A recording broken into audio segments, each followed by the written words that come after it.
Okay, good morning, everybody. Appreciate everyone taking the time to join us this morning.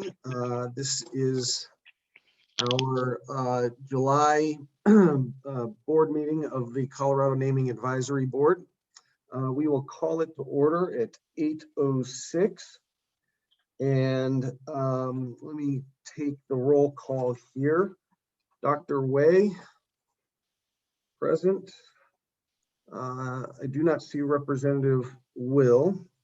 Representative Benavides, present. Present. Good to see you. Representative Exum. Good morning. Morning. Mayor Pro Tem Joseph. I do not see Miss Joseph. Commissioner Chimino. Present. Good morning. Morning. Director Redhorse. Good morning. Morning. Dr. Limerick. Present.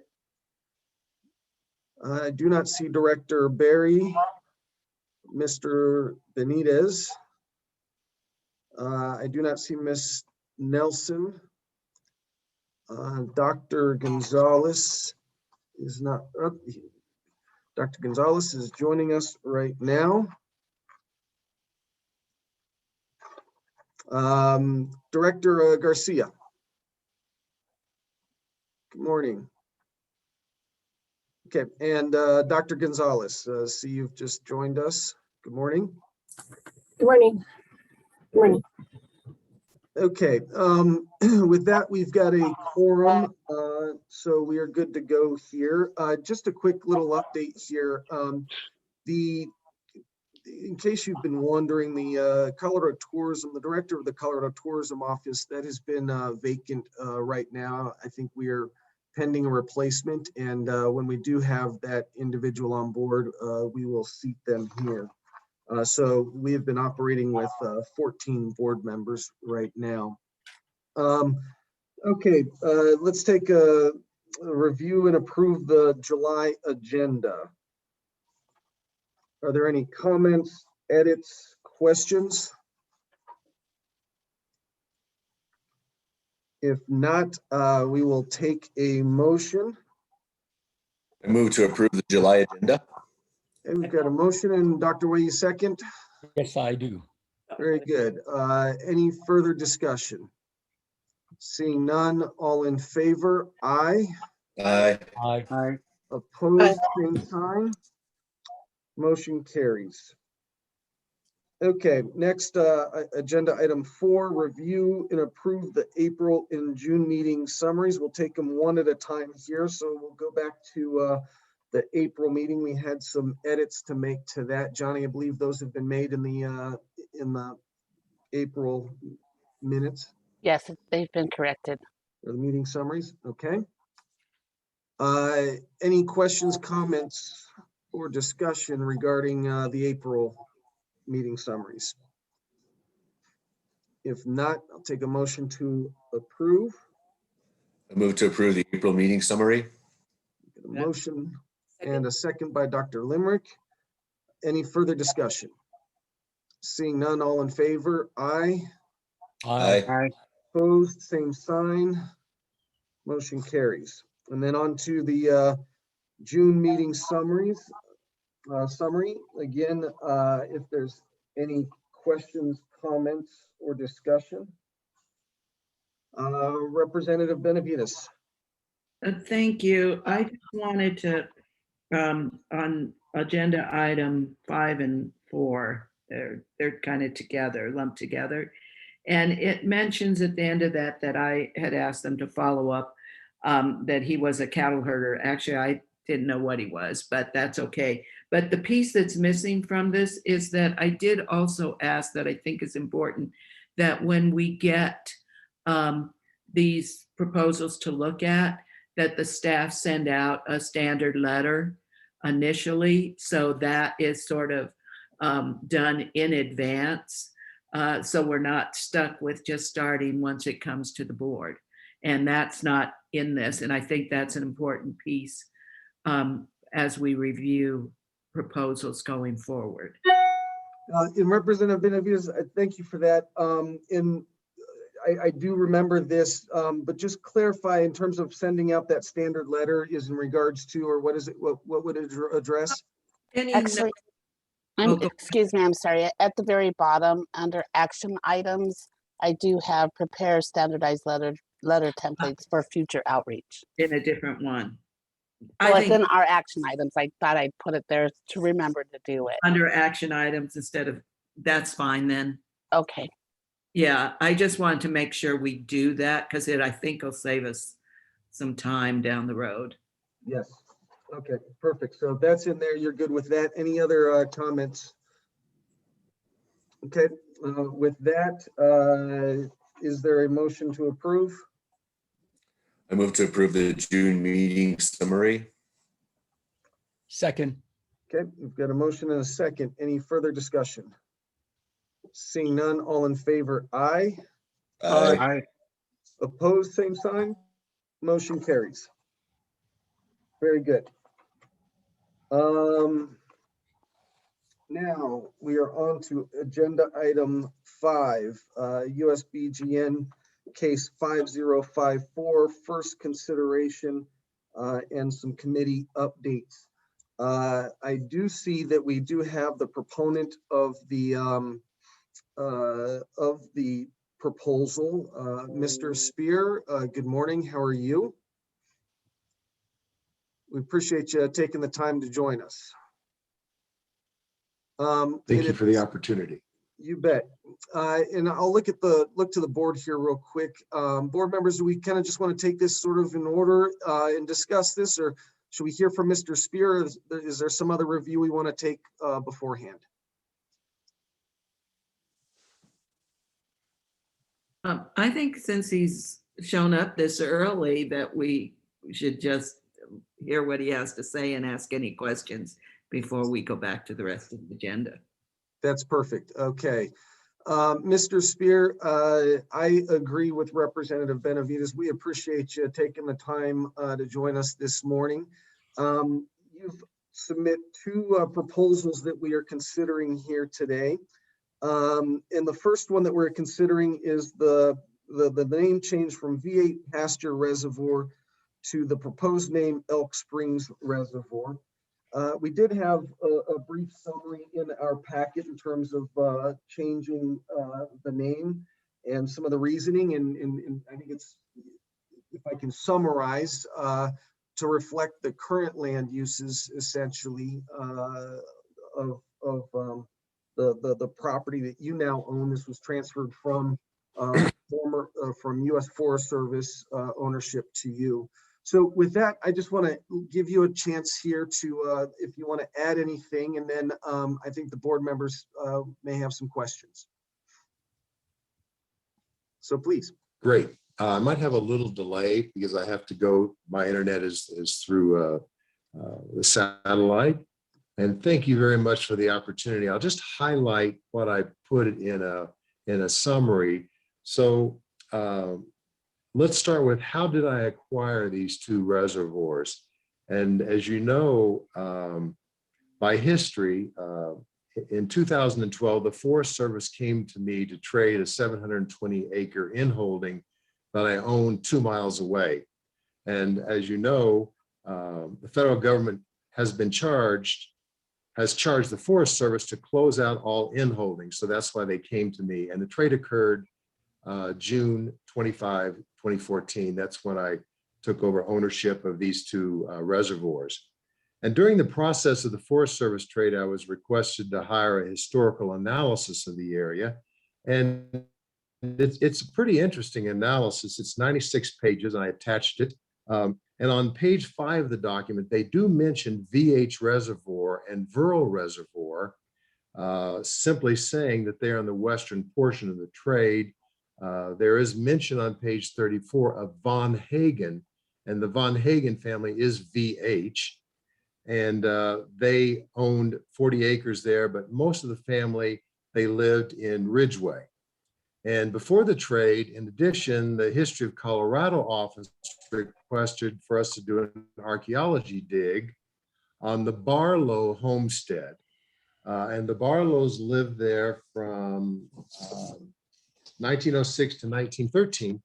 And as you probably know, in those days, to set up a homestead, there was a lot of unsuccessful homesteads. They were about 50 miles away from the closest town, and they basically almost froze to death.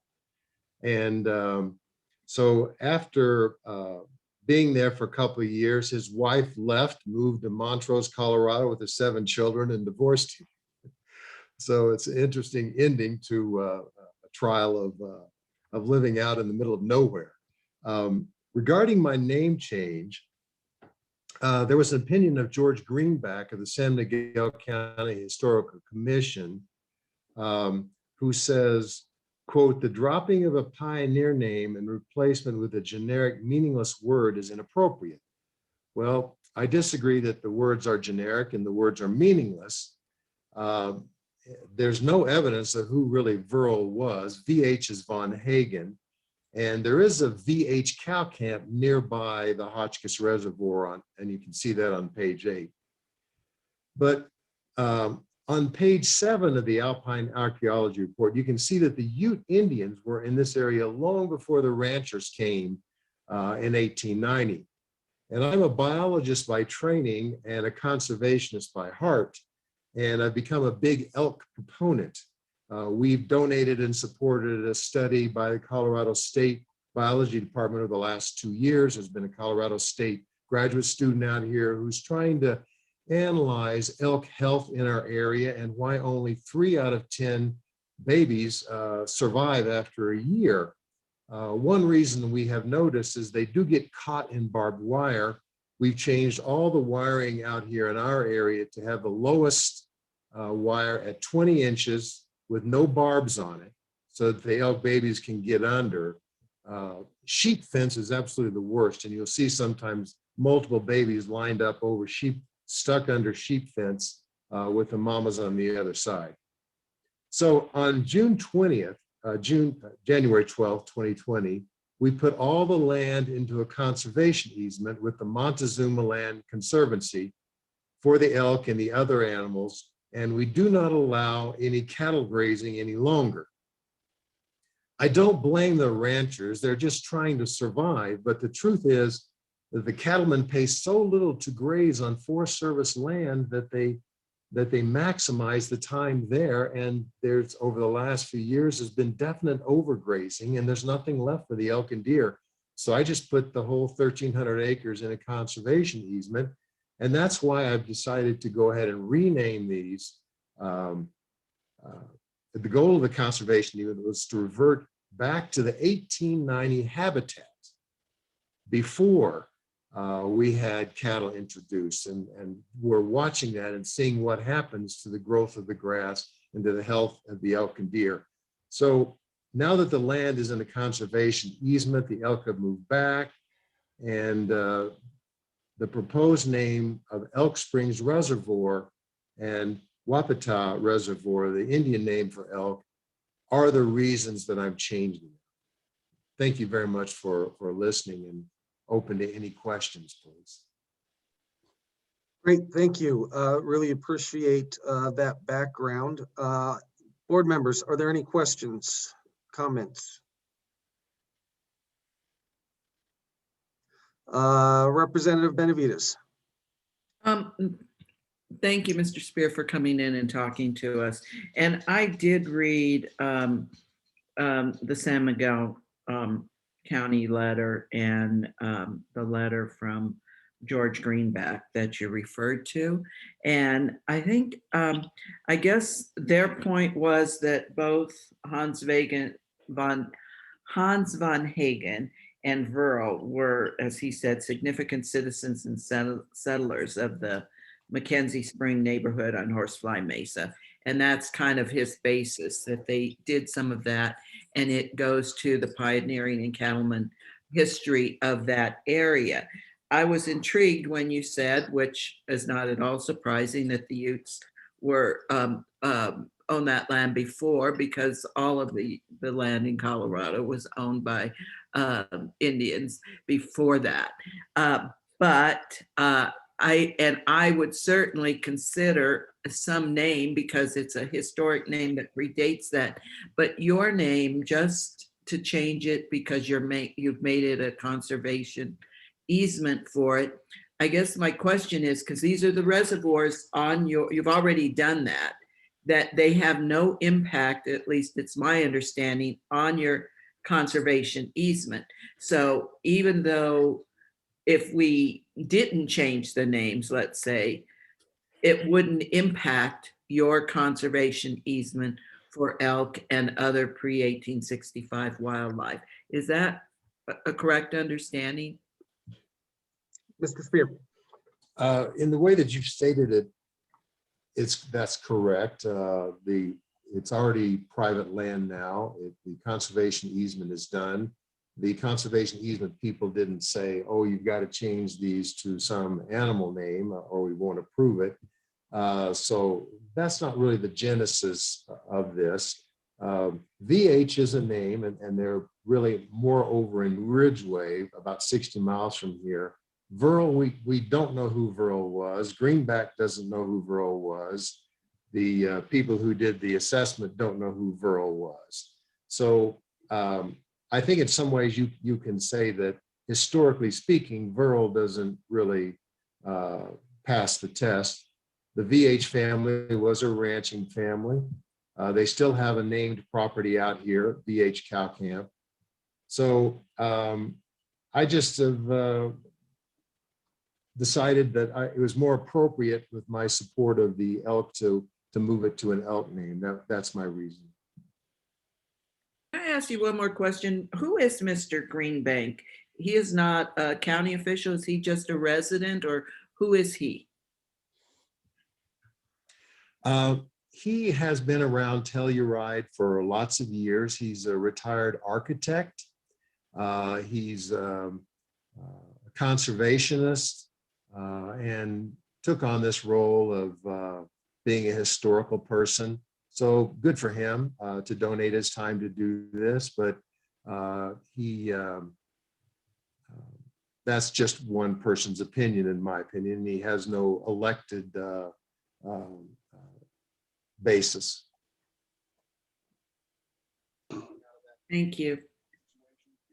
Okay, thank you. Other questions? Mr. Chairman, Yes, Director Garcia. thank you. Mr. Spear, thanks for your remarks. In your previous comments, you mentioned that we are making contributions to this biological study of the elk population. Is it we privately, personally, or is it we, an organization or a nonprofit? Privately, our family. So it's just our family Okay, made great. this donation. That's helpful. Thank you. Dr. Limerick. This may or may not be relevant, but given that this does seem important to you, have you made an overture to any of the youth groups to say this is what you were doing and gotten their engagement with name change, but also with the project, which seems like it might be something that they would want to know about? That may or may not be at all relevant to the decision, but I just wondered if that, given that you had brought that up, if that was something you'd pursued. Thank you. No, I have not reached out to the Ute Nation regarding this.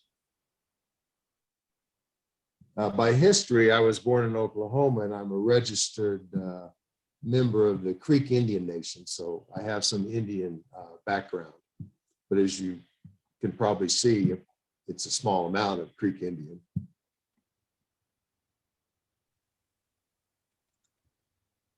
Mr. Chair.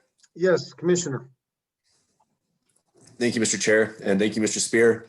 I had a couple of questions to see if Mr. Spear was aware of a few items. We learned last month that if a private landowner wants to put up signs or start referring to features, there's nothing prohibiting that. And I just want to, I guess, number one, ask if Mr. Spear, I really hope there's not under some impression that this name change is required before you use whatever names you want to on your private land. It's not.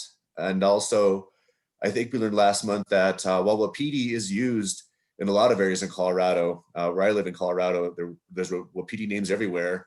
I guess we learned last week that's actually a tribe. It's not the Ute name for elk, actually. I think it was a different tribe that That's their word. So those are just the two questions I'd like to pose to you. I hope I'm coming through over your internet. Mine's pretty weak as well. Thank you. It is a Shoshone name if you research it a little stronger, but it's often used by multiple tribes, Western tribes, Apache, Comanche, Ute. So I think that it's used in multiple places, but it is a Shoshone name originally. Then as far, I didn't quite understand that. So you're saying that we can personally just call it Elk Springs Reservoir and leave the name as VH? Is that what the new information is?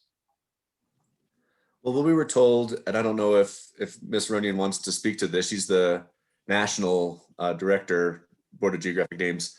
But yeah, it was basically, we're pretty new. That Colorado has not had a board like this for about 7 or 8 years. So all of us board members are new and we're learning these processes, and our decision is simply a recommendation of the governor. I think the governor then relays the official state recommendation to the BGN, and so I understand you may really want this to happen. It will affect, future national agency maps that are produced, that features and things like that.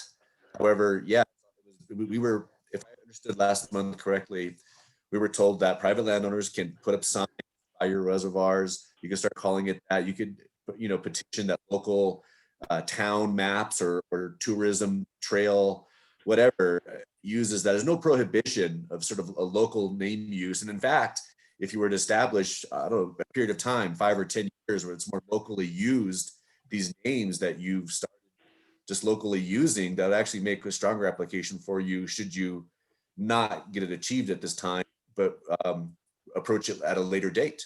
I just wanted to describe that to you. That's what we were told last month, and see what you think about that. Mr. Spear, real quick. Thank you. I decided.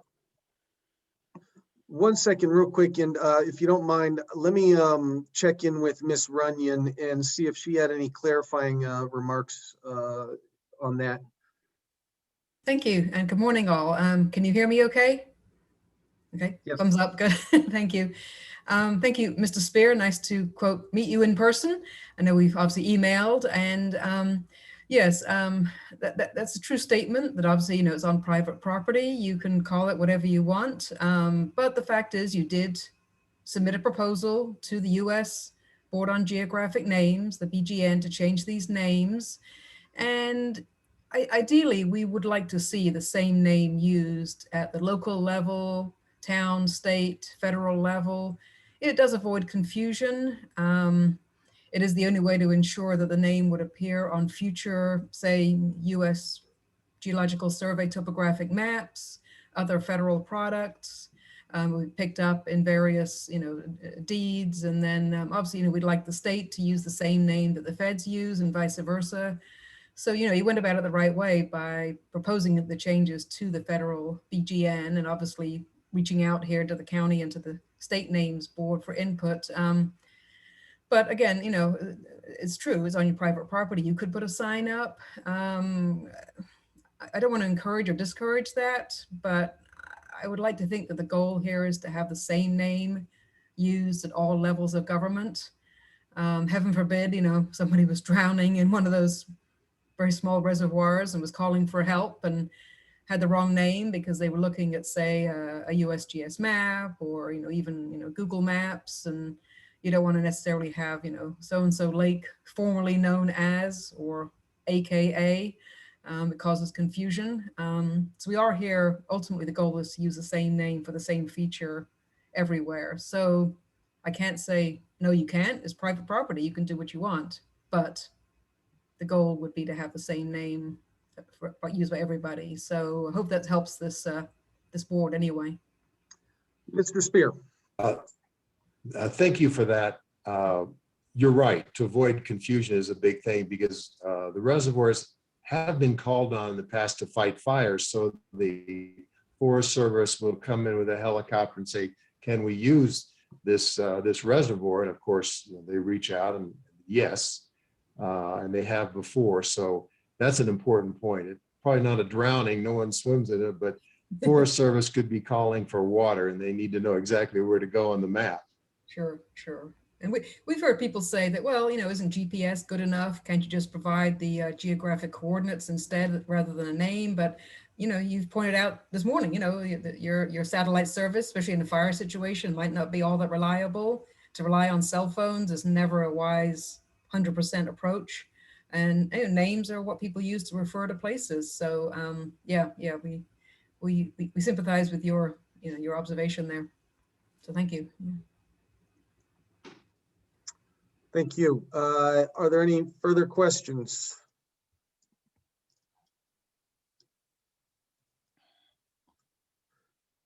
Okay, Mr. Spear, I want to be respectful of your time. I know that we're considering right now the VH pasture reservoir, but since we have you here, we've got some discussion to go on each of these.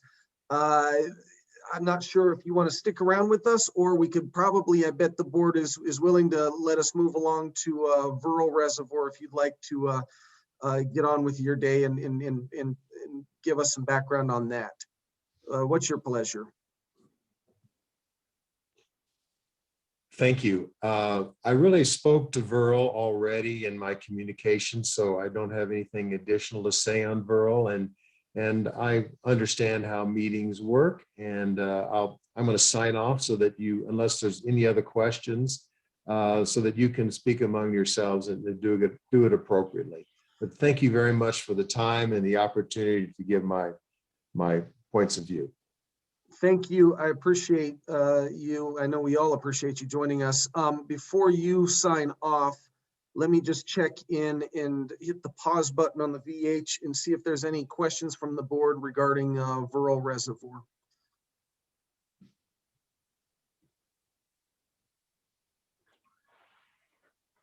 Okay, seeing none. Mr. Spear, we really do appreciate you joining us today. Thank you so much. And you're obviously welcome to stay Thank along, but if you hop off, that's your decision as well. So thank you very much. Thank you.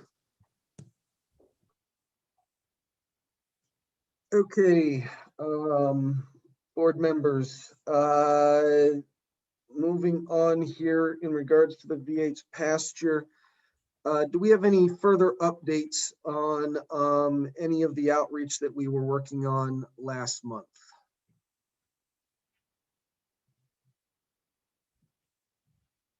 Dr. Limerick? Mine is blessedly irrelevant now, although any occasion to talk to the brand commissioner, Chris Whitney, is one that we should all embrace.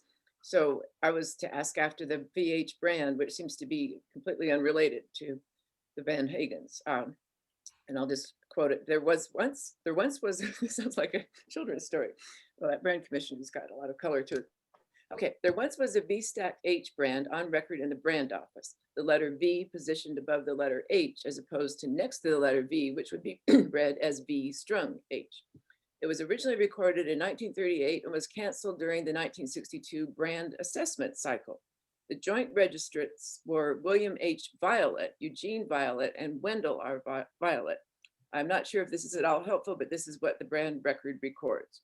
So that is my report from Chris Whitney, who was such a delight to communicate with. And I love the fact that he starts with, there once was a brand, which seems like it's a little bit more interesting than it turned out to be. So I have reported, and it has no bearing on anything. Thank you. You're welcome. Do we have any other updates this month on any of the follow-up?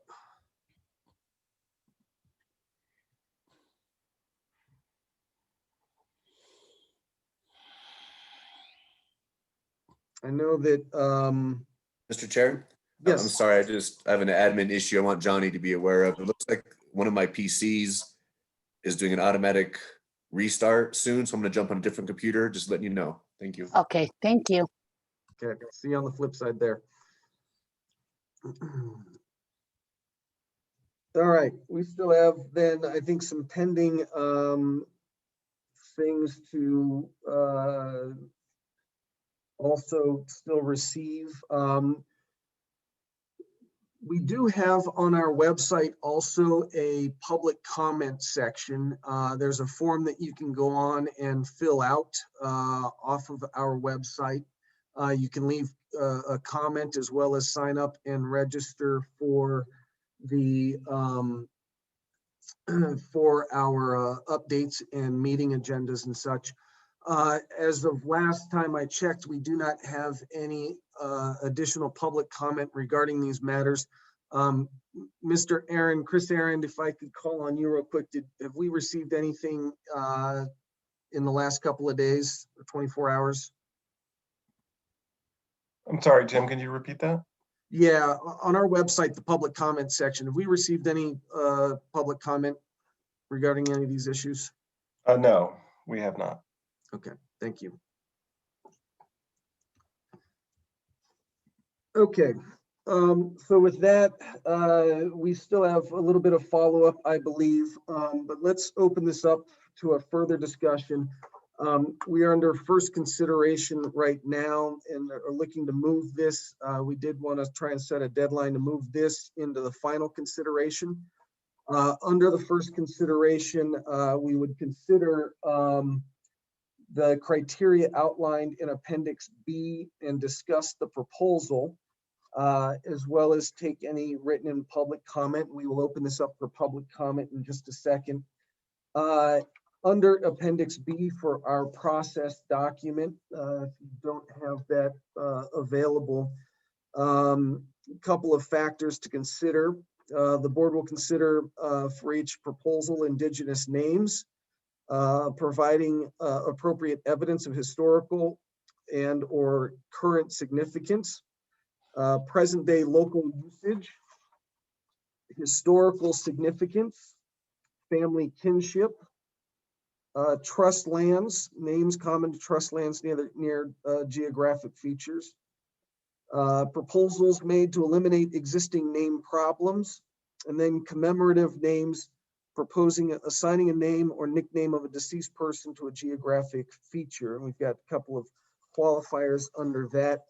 And then proposals containing the following characteristics will be discouraged. That's offensive and derogatory, commercial names, wilderness names, and duplicate names. Other considerations is the board's discretion, names located on tribal trust lands, generic terms, and revisiting previous decisions. So with that, let me just open this up to the board and see if we've got any further discussion at this moment regarding these proposals. And remember, when we move this then to the final consideration, that's the process during which the board shall decide by vote to approve, deny, or table a proposal as outlined in the bylaws. The board will discuss the proposal and evaluate the proposal based on criteria outlined in Appendix B, and we will also take written and verbal public comment at that time. And then the board will vote to approve or deny the name change proposal. So any discussion?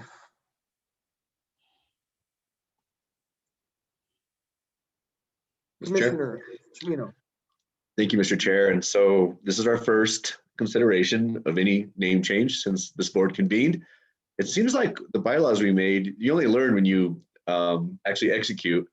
It appears we don't have any discretion at this phase in the process. It appears, I kind of assume there's an off-ramp. No, we're not going to forward to final consideration, but it appears there's no voting happening at this phase. So do I understand correctly? The only thing we do now is we just kind of have to move it forward. We could discuss a little bit, maybe debate a little bit, but is that true? We have to move it? Yes, and well, I think that's up to us as we kind of work on this. AG Beatty. Yeah, so recall that your process document isn't finalized. You guys didn't vote on it. So the whole point was for you to be able to take it for a test drive to figure out if there were concerns with how it was working. So we can flag concerns and add in process or remove or simplify process as at your pleasure in order to then be able to queue up guidance for you guys to adopt for final purposes. Make sense? I think it Yeah. does, and thank you, Amy. I guess how does this board feel about our process allowing this stage to perhaps say no, and it doesn't get forwarded for final consideration? That might be a bad idea, but that's where I'm leaning. I would like to be able to, and I don't know if you guys might feel differently about this proposal, but I don't think it meets enough criteria. I would probably vote no over in the final phase right now. I might learn more later and feel differently. How does my board members feel about making sure our process allows for us to not forward certain names if that's our decision at this phase? Yeah, Commissioner, you raise a point that I've certainly kind of thought about myself in regards to this. But as we've kind of also walked through this first sort of test run here, having a working board in making sure that we're gathering our materials and have all of the public comment and the outreach and all of that, until we kind of hit our stride and really kind of have those form documents and things nailed down, what I think this extended process actually allows for us, and this is why I kind of like moving this to a final consideration, because it gives us that extra time to tighten this up and make sure that we've kind of received all of the information that we set out originally and identified to have when we make that decision. Also allows, I think, a little extended period for public comment in case there is something that comes up late breaking. And so we just make sure that we have everything when we get to make that final decision. And then stand by 1 second here. I've got, okay, so anyway, I'm sorry. I just got distracted here. So I don't know how everybody feels about that.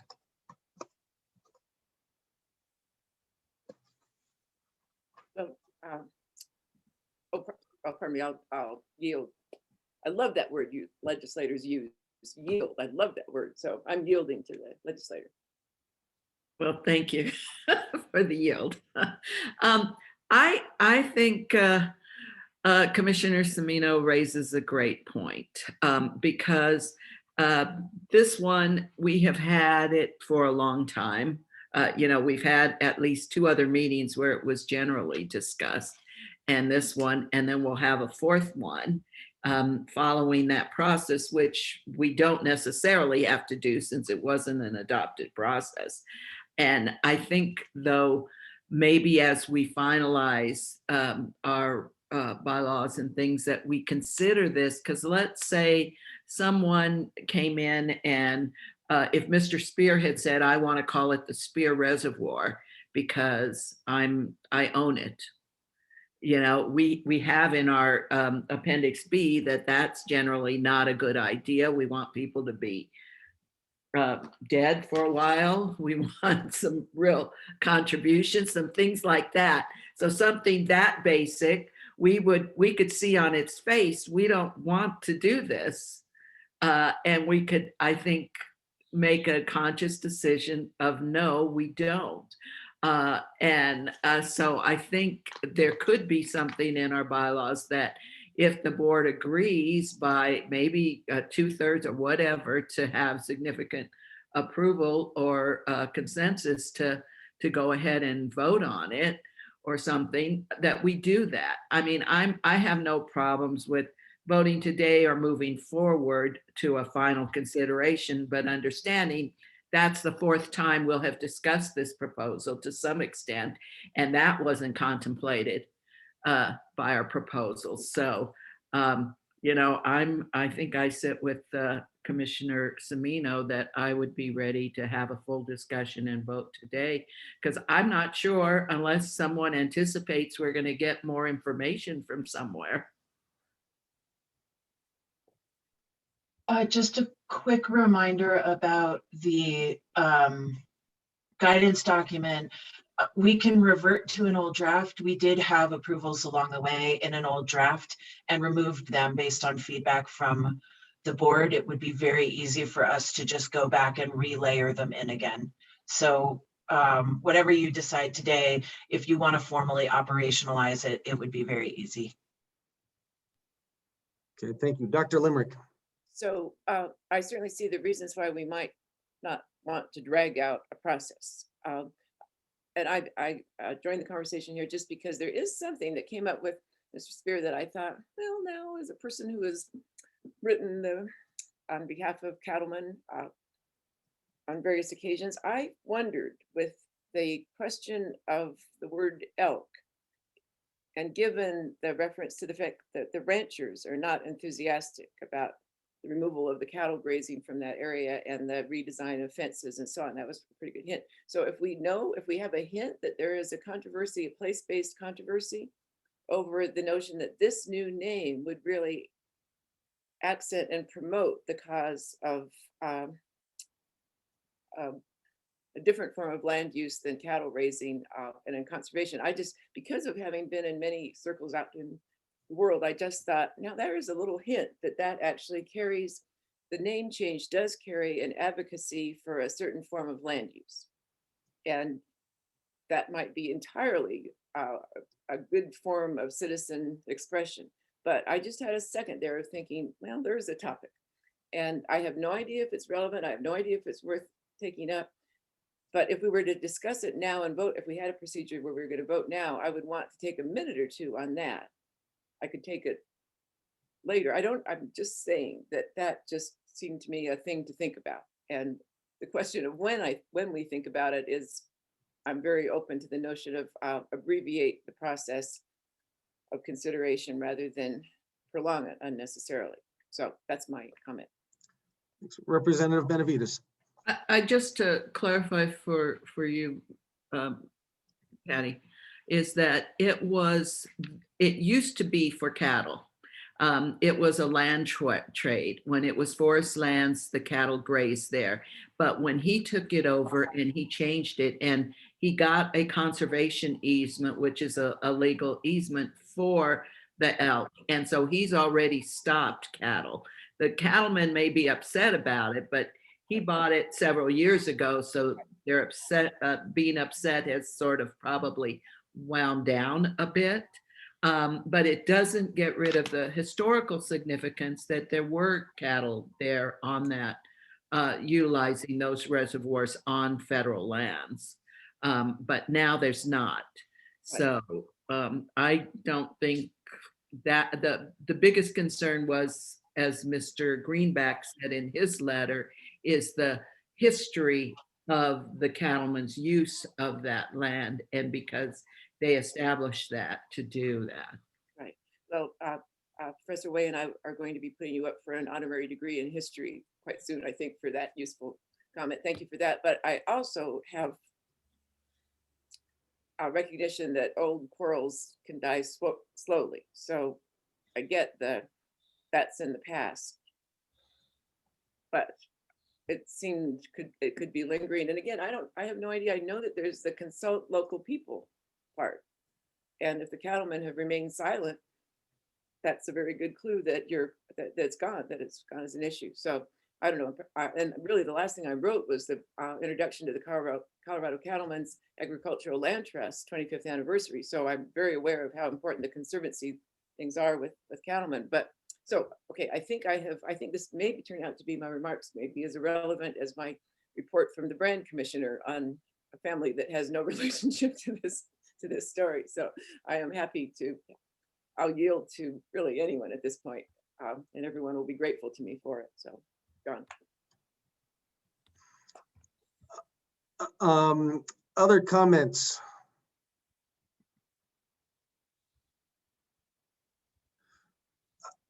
I think it's an interesting idea that we go back and maybe do examine.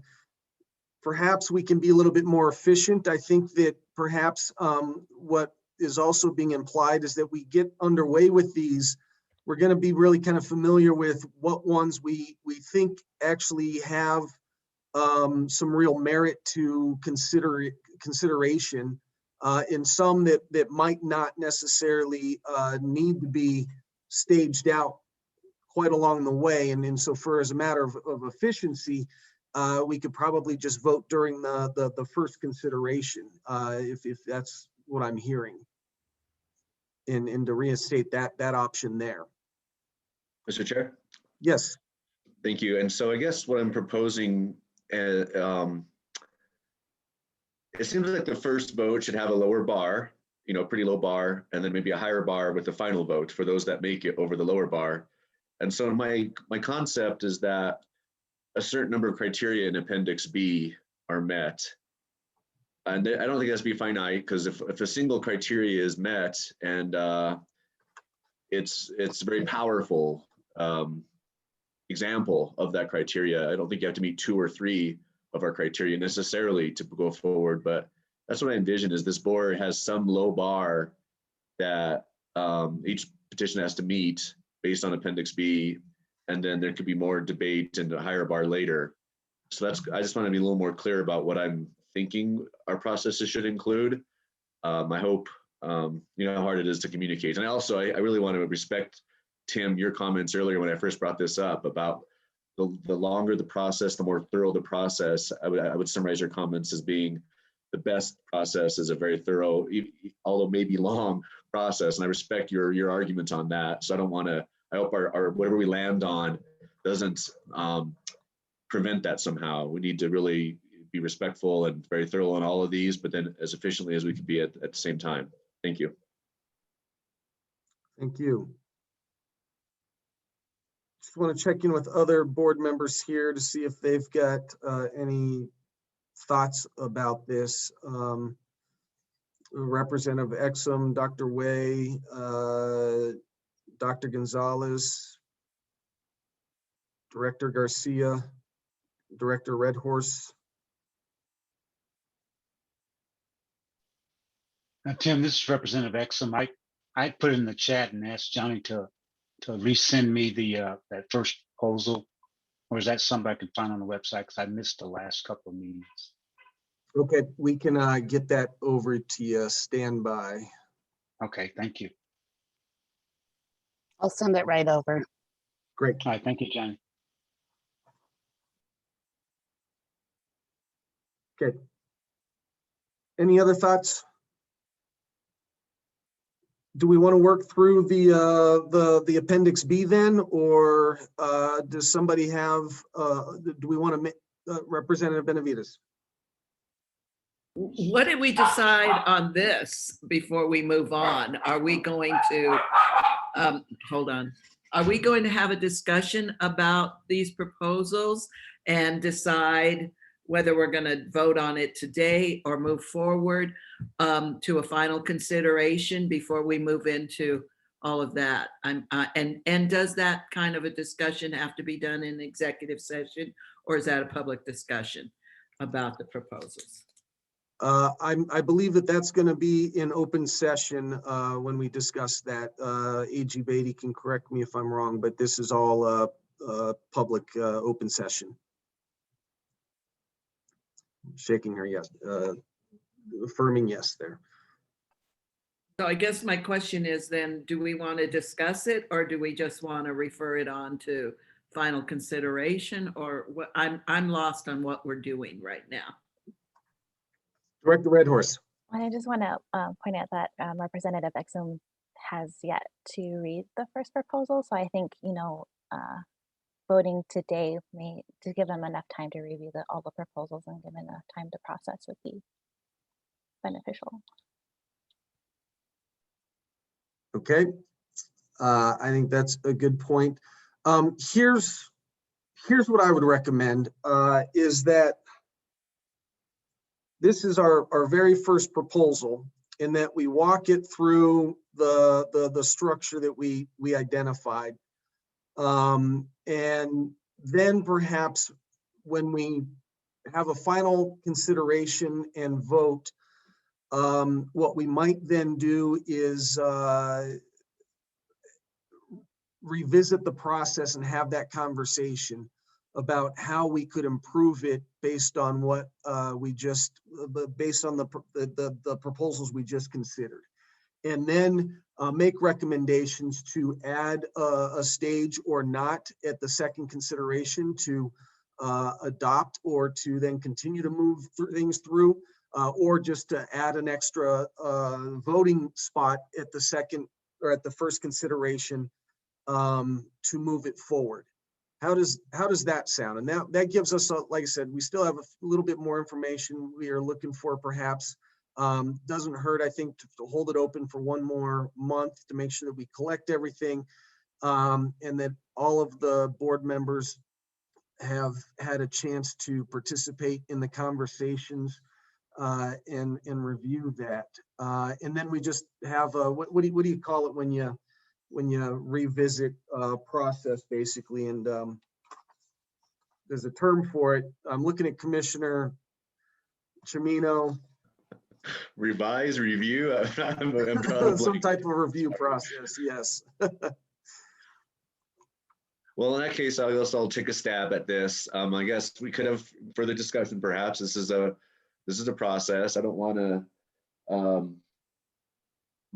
If we were debating right now, if we had a low bar, I would not think these specific examples, from what I've learned about them, meet the low bar. But I do want to respect Tim's suggestion. I like it. So if he's open to a motion, and move that we forward to the next phase, and that's my motion, is we move these both forward. Second. Okay, we've got a motion and a second to, I'm gonna just, Commissioner Chimino, can I just make that, so it's specific to the first proposal, the VH reservoir. We hadn't formally opened up the second conversation. Good point. I withdraw the motion and I move that we move, my motion now is that we forward VH pasture reservoir request forward only, since that's what's open right now. And I withdraw my second on the other and second this motion. Okay, that is perfect. And then I just thought of one other thing here, as a matter of discussion, public comment. Should we take public comment really quickly before we consider the motion? See if we've got any signed on today. Thumbs up? Yeah. Yes, I think Okay. we should. So let's hold on the motion. We've got a motion, but we are going to open this up and see if we've got any public comment to the proposal. If so, please raise your hand and Johnny will identify you.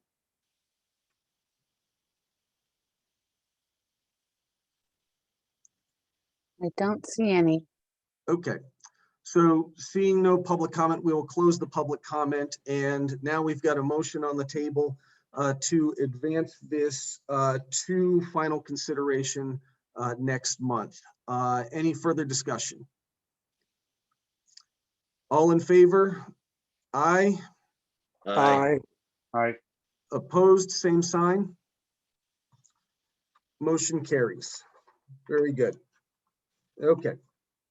So we will advance that to final consideration next month, where the board will take a final vote and make a recommendation on the naming proposal. Next on the agenda here, we have agenda item 6, USBGN case 5055, first consideration. And this is to change the current name of the reservoir from Verl to Wapiti Reservoir. We did hear from Mr. Spear, the proposer. And so we will consider those remarks along with this consideration. I think we've kind of discussed this in somewhat conjunction here. I don't know if we've got to go into much more detail, but if there is anything specific, otherwise, it sounds like we might be ready for a motion in regards to this, unless there's any other committee updates regarding this consideration. So let me start with that. Are there any committee updates regarding this proposal? Okay, seeing none, let me open it up and see if we have any public comment. If you have joined us to make a public comment, please raise a hand. And Ms. Abad will open up your microphone.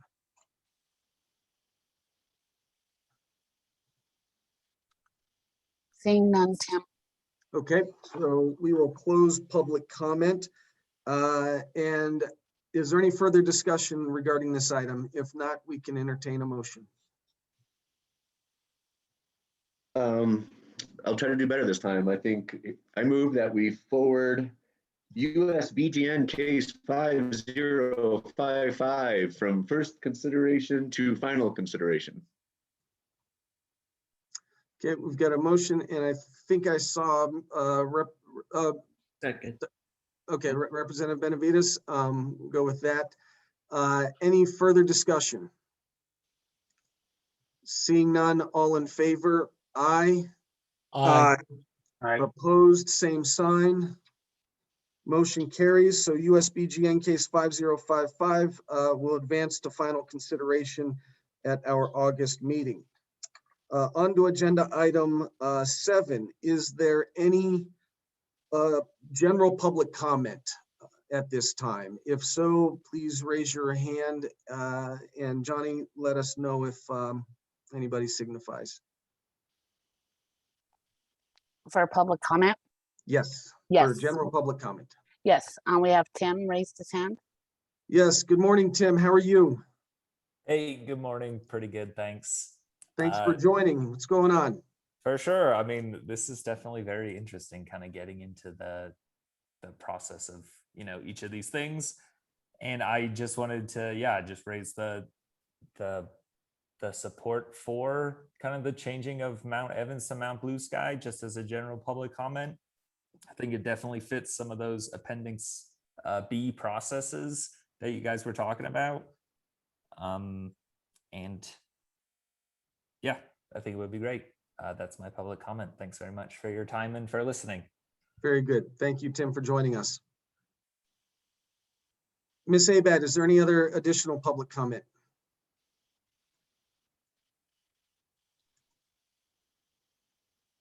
No, Tim. Okay, with that, we will close public comment.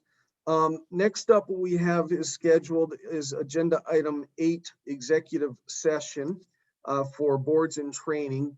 Ms. Beatty, are you prepared to do that today?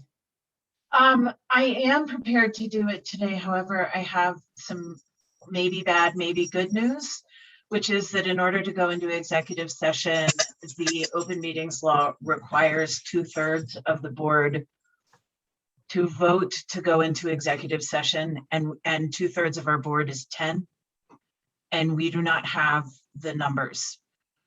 So I'm not exactly sure what to do, and sorry I didn't text you about it sooner, but I started to do my count about 10 minutes ago. No, you are right. I did overlook that for executive sessions, we've got a different standard. Ms. Beatty, if I can characterize the board training, we would like to get this done, but it is not such of immediacy necessarily that we could probably see if we get 10 next month. It is not 911 urgent. It will be good for us to get it done so that we can remind people of standards and the laws that apply to them, but it can absolutely wait. Okay. Commissioner Chimino.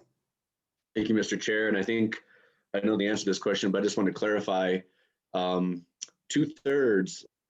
Is there a slight chance that the way Colorado open meeting laws was designed is that for a meeting to start, you have to have a quorum, which we achieved this morning. And then once the meeting started, 2/3 of members present need to vote to go to executive session. I just want to see if that's possible. I think it's not. I think Ms. Beatty probably already researched that, but is it possible you'll have to have 2/3 of members present? I haven't looked at the language in a long time. I'm happy to do it, but my recollection is that it is 2/3 of the board, not 2/3 of the board members present at the beginning of the meeting. And we have boards that actually have people show up just for executive session in order to have the requisite numbers. So I know there are other boards that do some, I will defer to your expertise. I just Yeah, wanted to they ask the plan question. in I think advance, you're but right. I really am. I'm happy to. No, I don't think it's necessary to research. I think your expertise is well grounded, so we'll go with it. Thank you for. Yeah, it is by design. They wanted to make sure that boards weren't pulling conversations offline without making sure that there was a significant amount of support for it. Okay. Great. So with that, we will forego the executive session today.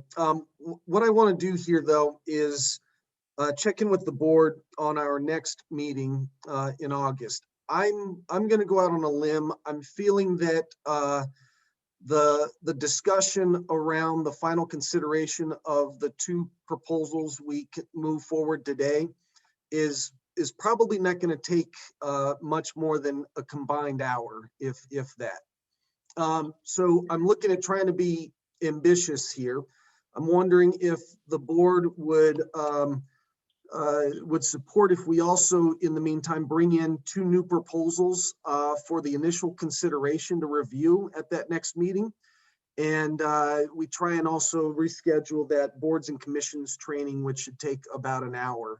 And so that would kind of, I'm hoping, fill us up for about 2 to 3 hours of our meeting and knock out a few things. Representative Benavides?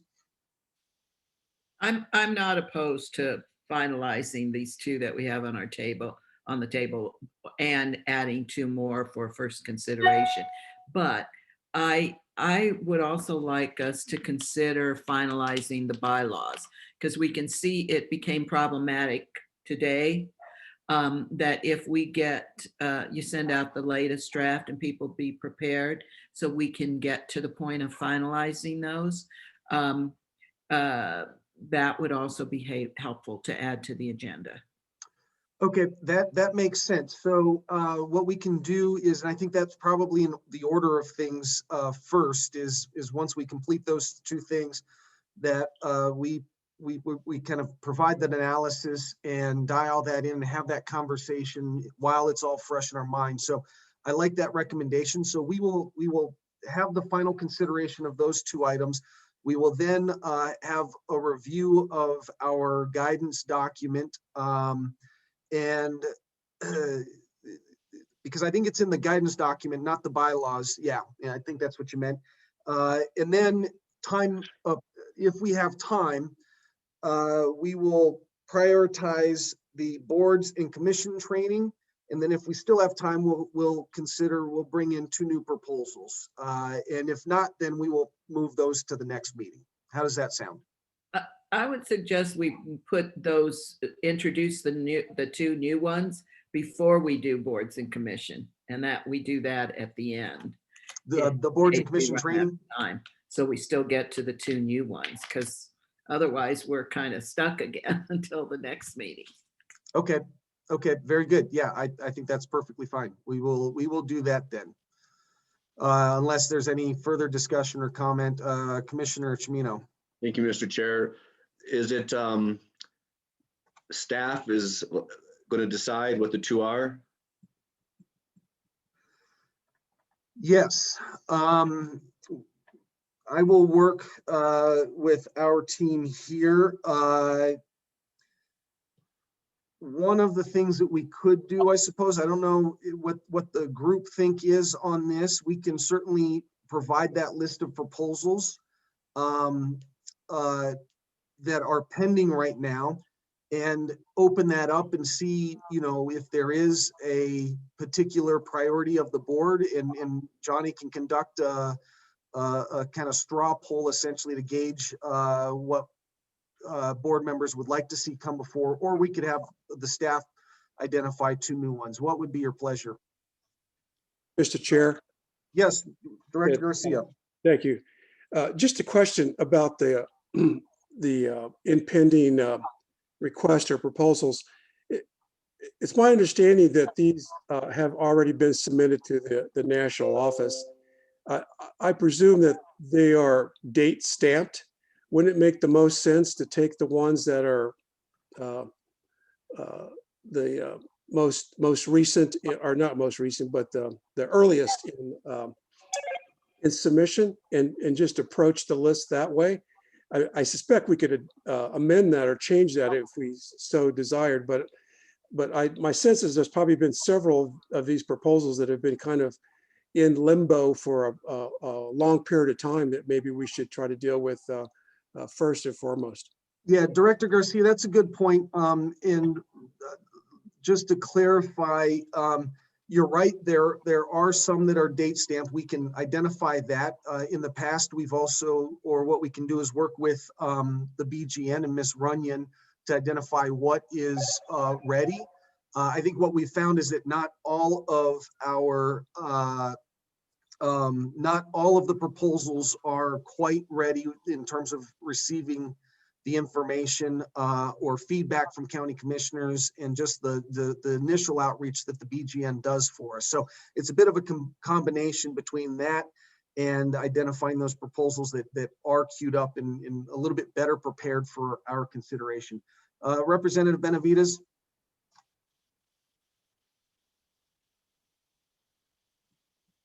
Oh, whoops. Yeah, Sorry, I was going to say is I know there was the quarterly list that came out to us that was released by the national office on July 6th, and it had 4 or 5 in Colorado, but it was the quarterly list. It's not the full list, but even the quarterly list had some that were offensive names, like, and I mean, generally, I would agree with doing it chronologically, but I think if we had a complete list of those that were ready, because I would be more inclined to go with some, like these are Squaw Gulch to Mound Gulch. I don't know Plunge Mesa or Plunge Point. Those don't seem offensive, but Squaw Mountain to Sunnyside Mountain. Those proposals, I would much rather prioritize the very negative ones that we can get and stop using those terms instead of just chronological. So I would rather see the whole list of what are ready for us to look at, and then maybe make some decisions with the whole board, because even if they're not the most recent, I mean, the ones that have been in place the longest or requested, I would still rather move on the other ones. Okay, okay. Any additional thoughts? Yes, Dr. Wade. yes, I agree with Representative Benavides. I think we should move on those that are most complete. Clearly, since if they're not complete, we're not going to be able to act on them anyway. And furthermore, those that are the most controversial and complete should be the ones that we should address in order to, well, prove to the public that we are, addressing their concerns. Along those lines, Ms. Abad and I did have a conversation looking at that list, and we've identified one that certainly does have a derogatory name that we think is something that we can bring forward perhaps. I'll have Ms. Abad reach out to the board here with the full list, and we'll get some feedback, but I like this idea. I think that works unless there's any other concerns with proceeding in that manner. And I think that there's also, I think what we're also going to find is that there is actually a balance between some that have been pending for quite some time.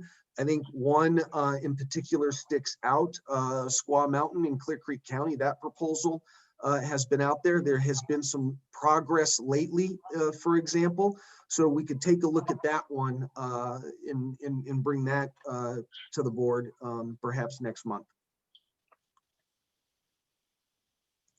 But what I'm hearing is that it sounds like maybe we'll have Johnny or Miss Abad send out the list and seek a little bit of feedback, and then we'll work with Miss Runyon at the BGN and try and sort of meet, I think, the conversation here in terms of names that are derogatory, names that have been pending for a while, and then also what's ready to be considered in that queue. And I think we're actually going to find a pretty good balance there that meets all of those criteria. How's that sound? Okay, good.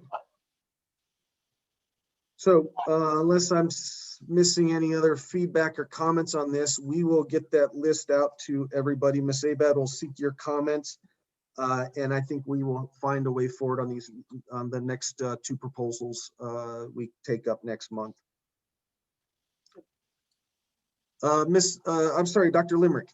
Yes, I'm worried on Amy Beatty's behalf that we are going to be scheduling our orientation a year or two from now. Finally, we'll run out of time at meetings. And since I have done this throughout my teaching career with my syllabus, where I'm going to get to something and never quite get there, I'm just wondering, would it be imaginable to ask our members to allot in their schedules another half hour after? I know that makes for a very long meeting, but could we say that we would really request that board members do their best to have a half hour?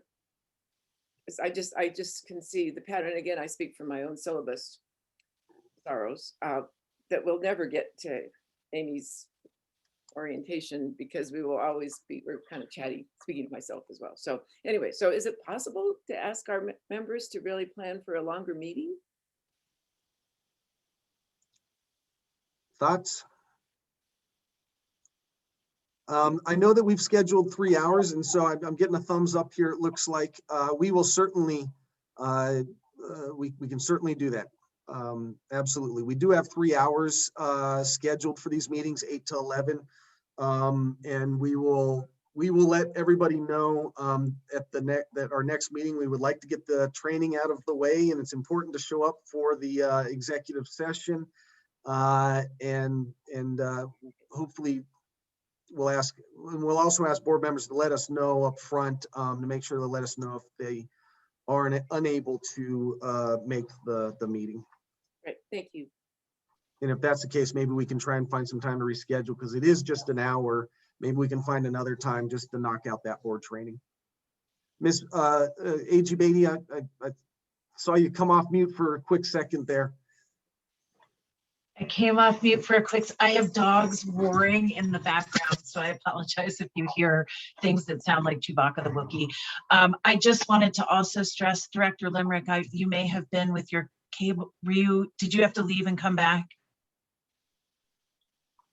I'm not under threat, I'm under, he's supposed Oh, to appear. okay. I'm this morning, it was not a result of people not having the time as much as it was that we just didn't have the requisite number of people to go into executive session. So if it is okay, Director Mock, I'd just like to encourage folks to make the meetings, because in the event a thorny legal question comes up and you all need some support with it, you won't be able to get that advice if we don't have 10 people at the meeting. So there is a real reason to want to make sure that people attend these meetings, even if there's something not very sexy on the agenda, like your training.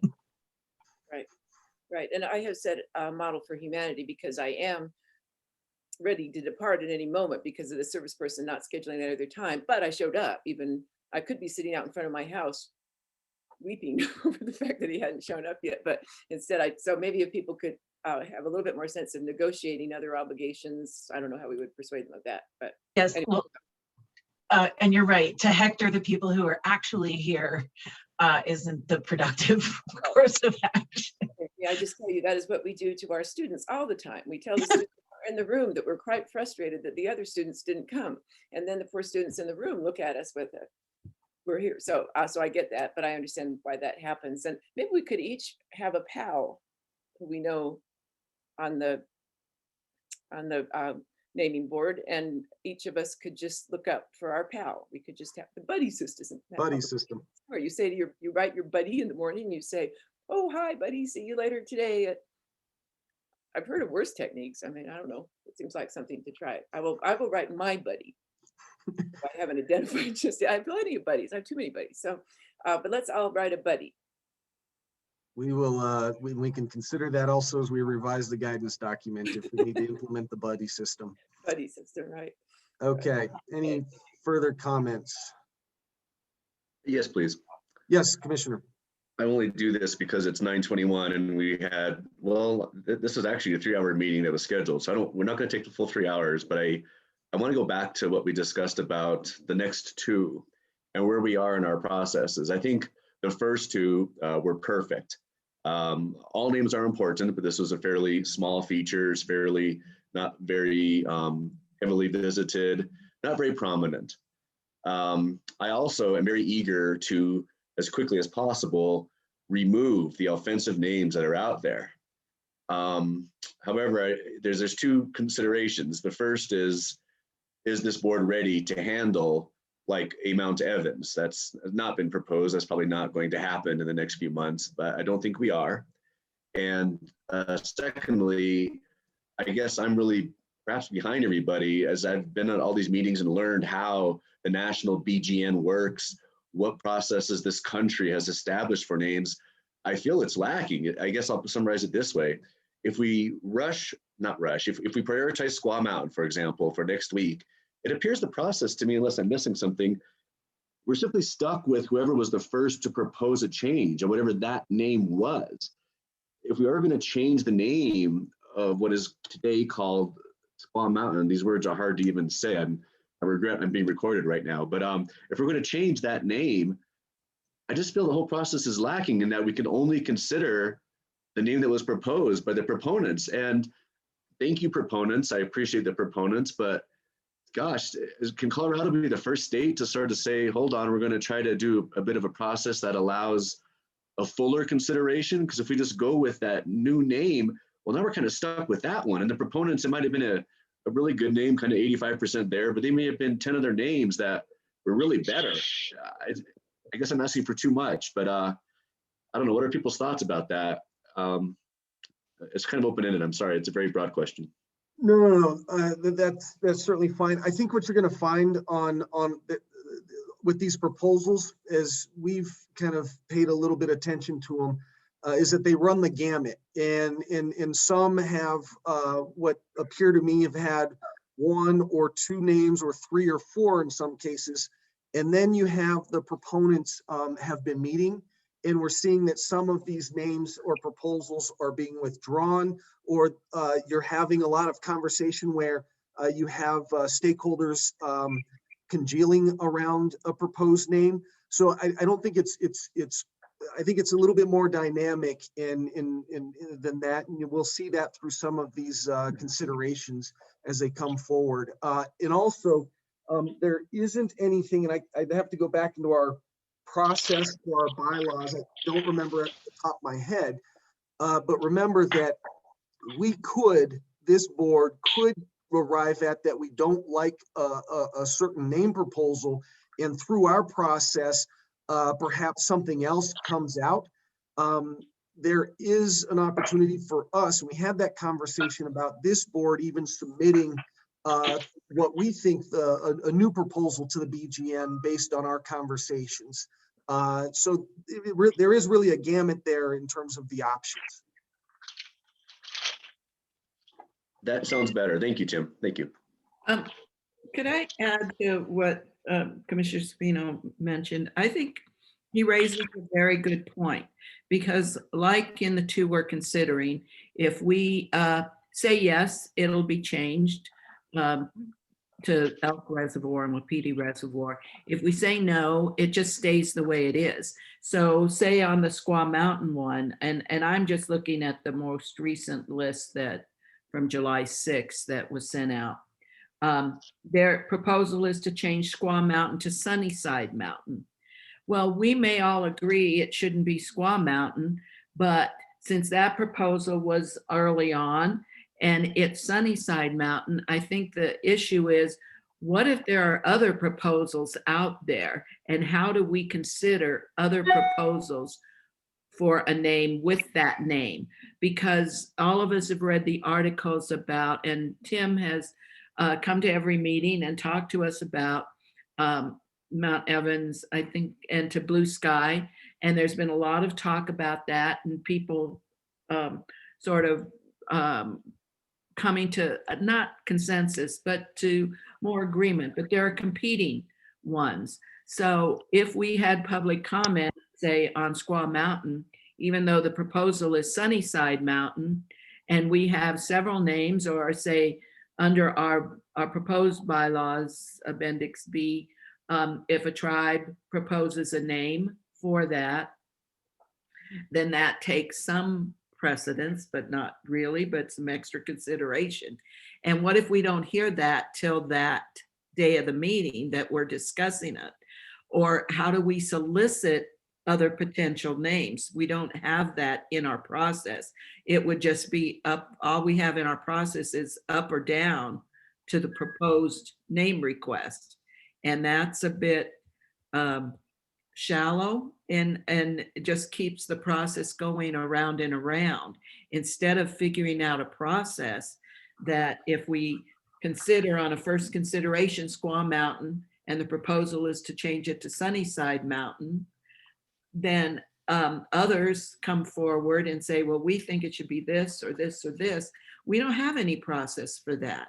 And so maybe we need to, at least that's what I was getting from Commissioner Camino's comments, is that we've got to figure this out a little better, because now all we have is yay or nay.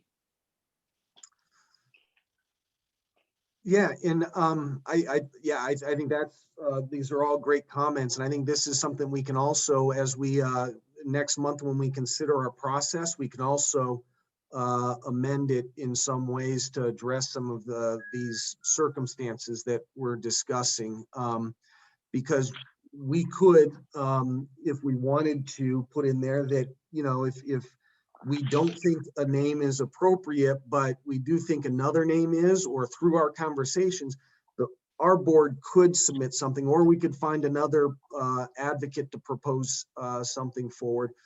Or in some cases, we're going to have multiple proposals for one geographic feature, and we can consider all of those at one time and have that larger conversation around those. But I think these are great comments that we can then sort of think about when we discuss that guidance document. Thinking about that, and I know somebody from the federal entity is here. I can never remember the acronym, sorry. BGN. Miss Runyon, I see it now, USBGN. Anyway, is there a way, because I know for your process, you have to your research on a name. So let's say we had a hearing and we had a name that we liked that wasn't the proposed name. What would your process be if we wanted to consider a different name that hasn't been proposed through you? Ms. Runyon? Thank you. Yeah, I just want to clarify that question was for me. Thank you. Commissioner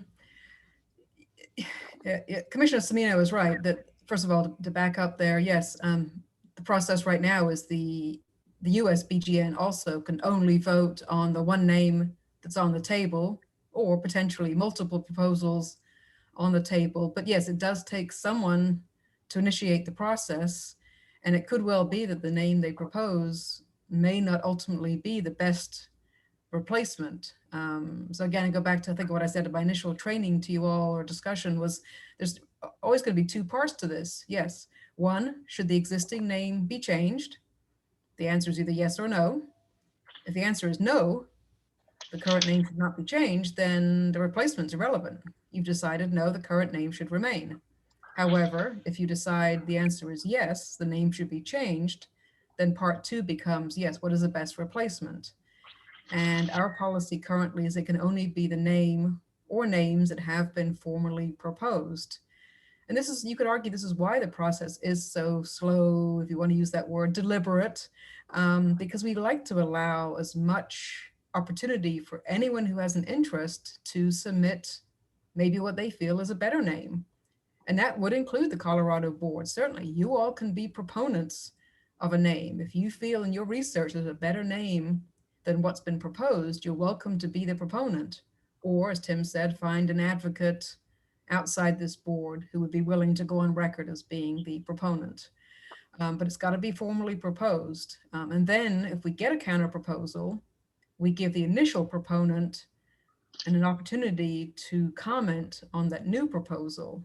So he or she could decide to either withdraw their initial proposal and say, no, I like yours better, or they could tell us, no, I still feel mine is a better choice. I want you to consider mine, in which case we end up with sort of an either or scenario. And right now with Mount Evans, that's what you have. You've right now got, I believe, 5 names pending as replacements to Mount Evans. And none of the proponents have been willing to withdraw their proposals. So at some point, you're going to have to decide again, 1, should Mount Evans be changed? 2, what is the best replacement of those 5 or any other name that might come forward at some time during the process? And I think the outreach has been pretty extensive on Mount Evans, but have people been handed a formal blank proposal form and said, here, fill this out? No, none of us are that proactive. And, you know, we are getting some accusation at the federal level too for not being proactive enough, not going out and seeking replacements. The fact is we don't have the resources for that. And where would it stop? I mean, we have a staff of 2 nationwide. We just can't be that proactive. But we So- entertain just about any proposal that comes in the door. Yes, certainly you all could be the proponent. Yes. Right. So I guess what I think you might have answered my question, which is if we get, and let's just use the one because we were talking about Squaw Mountain to Sunnyside Mountain. Okay. It's gone through your process, I think.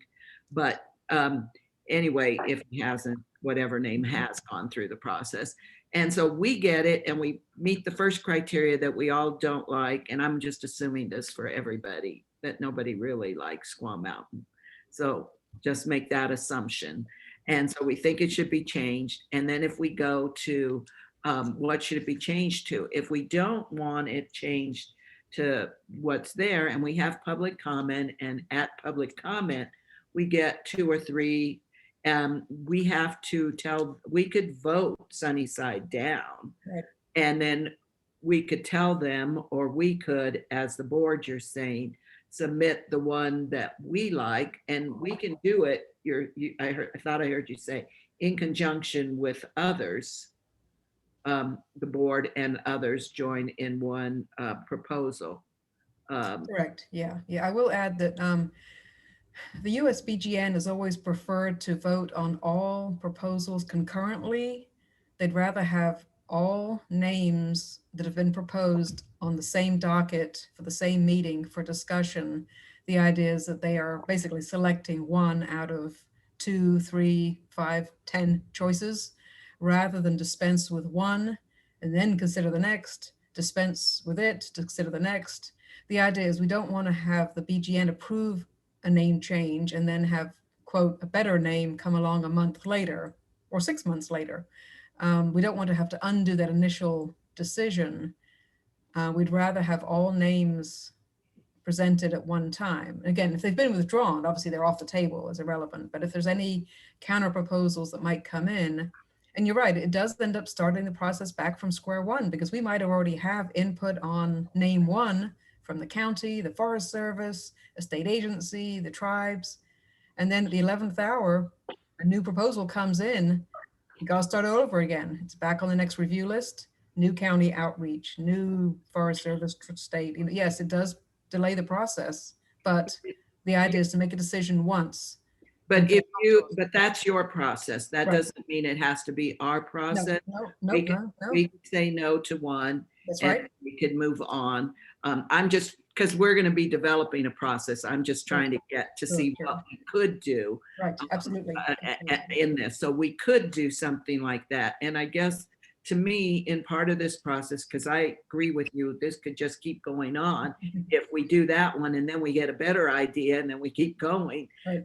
is a problem. But to me, that's why some of this warrants, when we're going to have a first consideration, particularly on all of them, but even controversial, that we do a little more outreach to the public for public comment on that. So we have, and well in advance, like at least a couple weeks at minimum in advance, if not more, for people to be thinking about that. So like if we're thinking, as Tim, you mentioned, that you're going to bring a list next week, and if we're thinking we're going to consider those for first consideration, to get that out as soon as possible after that, it would be helpful. I would add, I agree with that. I would say that given that you have decided already that you want to do more outreach above and beyond what the US BGN has done thus far, and we've seen this with the very first proposals here today or last month, that obviously you clearly feel more needs to be done at the state, local level than what we're able to do. So you're right, the sooner you can get that initial consideration or get them on the docket for initial review, you're going to have to, I hate to say it, you're going to have to start working concurrently on some of these. If you're going to wait and do them one by one, and to comment, and I think it was Commissioner Semino's comment, that the oldest name pending right now is one of the Mount Evans name changes. So if you're going to go chronological, Mount Evans is coming up next. So you may not want to, you just said you're not ready for that one yet, but that is the oldest case pending right now. So I do think, Tim, if it's okay with you and Johnny, that maybe, yeah, the three of us should chat offline sometime before the next meeting and make sure we're up to speed, because I feel like there's a couple things I haven't shared with you yet, the brand new ones, and certainly that Sunnyside Mountain is a new proposal. And that proponent has said, if a better name, quote, a better name comes along, then, she's willing to consider another option, especially if there's a tribal preference. So we already know that she would be open to, she just wants that current name gone. And Sunnyside refers to a local cemetery with historical significance. It's a fairly safe choice, but it may not be the best choice. You're absolutely right. Could I add a little bit to that as we think about it for our next meeting, is that when we pick the next proposals that we go through, that we pick for maybe the next 6 months or so. And then we do an effort to get some PR out there to let people know, and maybe we need to relook at what the proposals contain. Because I think if they could do some of this stuff, even at the start of their proposal, like if they want to, a proponent could reach out to some of these groups we talked about and provide input on them, which will help us in the long run. Yeah, we're considering that too. We're having a lot of discussion, just our last meeting, about names that are potentially of interest, especially to tribal groups, and really encouraging the proponents to do more of the legwork, to reach out, especially if the name could be sensitive or of concern to a tribe. If it's a name that honors a tribe, shouldn't we have the tribes at least awareness, ideally support? The concern we have with that is that doesn't satisfy the nation to nation consultation obligation that we have to meet. It's not going to be in place of any outreach we would do, but it would certainly supplement any outreach to tribes that we would do. So yes, the more the proponents can do and be more advocates for their own proposal, instead of simply filling out that form and hitting submit and then walking away and letting us all do the legwork. Yeah, you're right. The proponents have to step up and do more. And if you can encourage that, if we can encourage that, I think we'd all be in better shape. So, Representative, interesting idea. I think, and correct me if I misunderstood you. What it sounded like to me was that you're advocating that we actually take a look at that list and try and kind of schedule out in advance and identify kind of that order, and maybe give it some timelines when we expect we might begin to open those up for the consideration, and then go back out to the proponents and some others to begin really kind of shoring those up for our consideration. Did I get that correct? The first part, yes, is that we not just think of the next two we're going to do, we think of a larger number that we're going to do, and we put that out there. Because I would think if we decide, say next week or next month, to do Squaw Mountain, and we post that, then it only gives a short period of time for people to consider other ideas or other proposals. So we want to give them more time. And I think, and Ms. Runyon mentioned it, is worse in our information that we're putting out and that we'll be discussing more next week.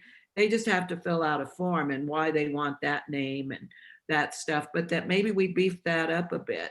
I don't want to require it absolutely, but if they can do some of this, that it'll be helpful to our process before we ever get the proposed name. Because assuming we agree to look at Squaw Mountain for our August meeting or our September meeting. They'll only get a short period of time, but for different proposals, because all the stuff we're going to be looking at is Sunnyside, which is the proposed name change. And so there could be others. I just want to give people more time, but I don't want people to feel so constrained they have to do all this, that it be optional but encouraged to do that outreach when they do their submittal. Not that they can't do a submittal at our public comment at our meeting. They can do it that way. But then if they decide, if we would vote no and tell people, well, you have to do the submittal for it. Okay, other comments, thoughts?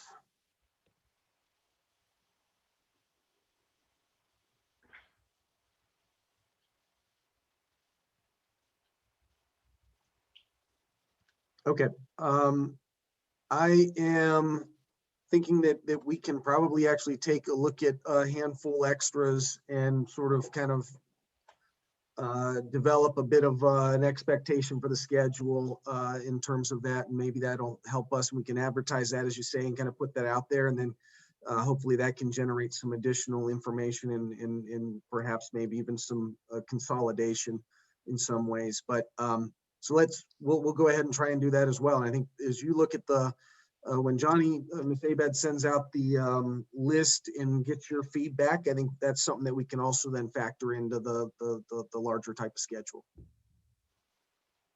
You know, I didn't realize, I'm sorry, I'm speaking without being recognized. No, please, President, go for it. Sorry.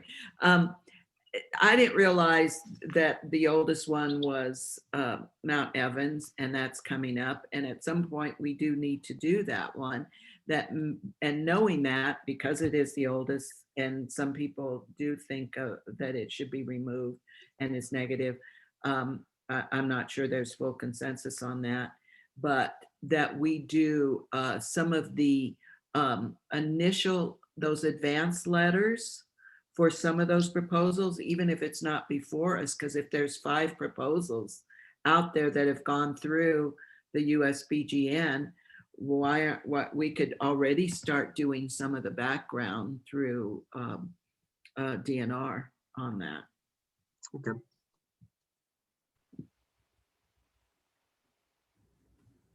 Any additional comments, thoughts? Commissioner Chimino, just want to make sure that we're kind of getting to that conversation you brought back up and check back in with you.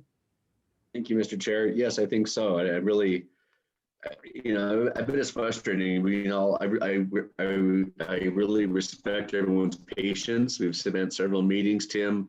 I respect your leadership. I think we're doing a great job. And I think this is the first time we've heard with Representative Benavides saying we put out some kind of a schedule, and maybe we're approaching August and September, and maybe we could put out a 2022 schedule that really allows a big heads up, articles in the newspapers, lets the public get engaged, because they know it's going to happen in 2022. I really like that idea. We'll see. So it sounds like we're potentially doing lots of changes to our guidance documents, maybe bylaws a little bit when will we ever get there, but we're closer now. So thanks so much for everyone for taking this time to talk this through. I really like some of the germinating ideas that are coming forth. So thank you. Okay, very good. Any closing thoughts before we move on and wrap up? Okay. Seeing none, I appreciate that. That's a very good conversation today. I think we're continuing to make progress and appreciate everybody's thoughtfulness and engagement.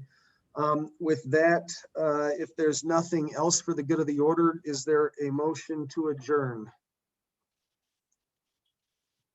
So move, Mr. Chair. Rick Garcia. All right, and Dr. Way, is that a second? Yes. Okay, we've got a motion in a second. Any further discussion? All in favor?